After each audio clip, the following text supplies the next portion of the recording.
morning, good afternoon. So, papakita natin ang ating napaka-juicy and crispy na chicken fillet. Chicken fillet na yan, ha. So, yun ang mga kasexy. Ginawa ko lang. Nilagyan ko lang siya ng pork chop kasi nga, sinali ko na lang din kasi matagal niya sa rep. So, shout out sa'yo, Alma, kasi nagtatanong si Alma kung paano gagawin. So, panoorin nyo to hanggang dulo, mga kasexy. Sa gustong ma-achieve ang ganitong sarap, ganito ka-crispy ang chicken. So, chicken fillet muna unahin natin. So, na-braining ko pala to ng overnight. Braining, it means is, binabad ko siya na sa overnight ng asin, na maraming asin, yung katamtaman lang talaga. And then, nilagyan ko ng bawang and lemon. Kung nakita nyo yung lime kanina, di ba?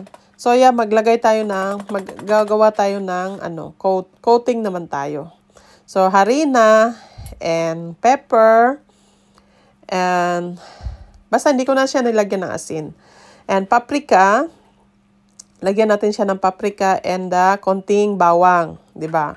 So, konting bawang kasi may marami na yung bawang kagabi. So, ito ang napaka-sekreto ng nito. Ito ang mabisang sekreto sa mag-crispy kayo. Yung crispy talaga ang kinalabasan nyo.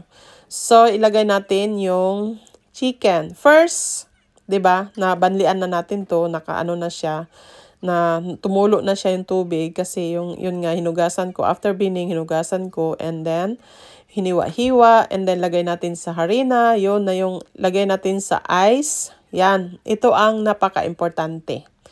Ito ang importante sa chicken na gusto nyong mag-crispy talaga, yung ma-achieve talaga yung kung gaano kaganda yung chicken ng kalabasan. So yan, yung pork chop.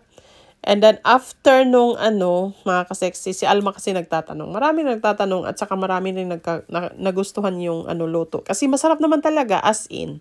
Malasa na, crispy na, at saka juicy pa. Sangka pa. So, yan. Yung chicken na galing sa ice, lilipat na natin yan. And then, lipat lang natin lahat. And then, haluin lang natin na maigi, haluin ng maigi.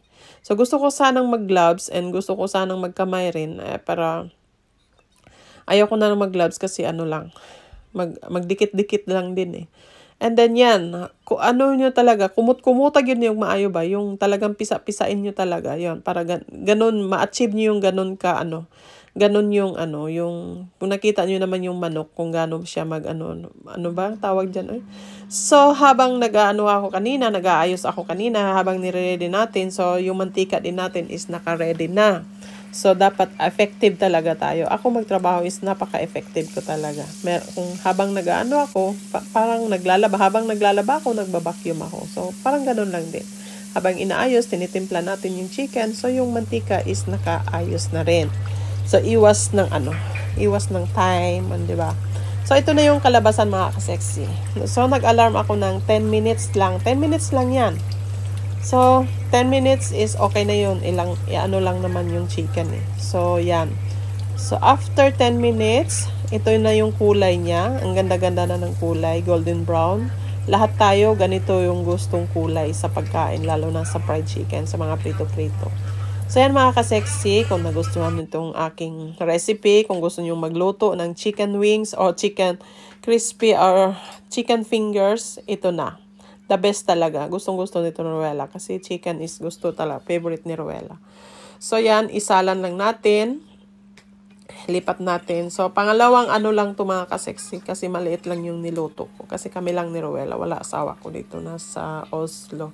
And then, ganun lang kasimple. Ganun lang kasimple, mga ka-sexy, ang aking recipe. So, kung nagustuhan nyo to, mga ka-sexy, please like and share and subscribe. Happy Huwebes na sa lahat, mga ka-sexy. And thank you for watching.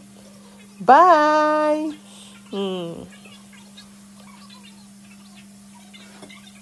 Kain na tayo. So, yan.